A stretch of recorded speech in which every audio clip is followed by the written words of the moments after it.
بسم اللہ الرحمن الرحیم۔ السلام علیکم۔ اکرام مسلم کی روایت ہے کہ حضرت عبداللہ رضی اللہ تعالیٰ عنہ روایت کرتے ہیں کہ رسول اللہ صلی اللہ علیہ وسلم نے ارشاد فرمایا، مسلمانوں کو گالی دینا بے دینی ہے اور قتل کرنا کفر ہے۔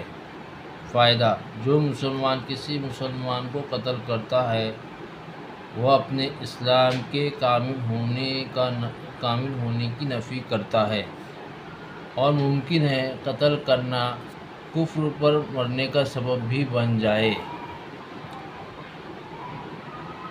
مظاہر حق، بخاری کی روایت۔ میرے چینل کو سبسکرائب کیجیے، لائک کیجیے۔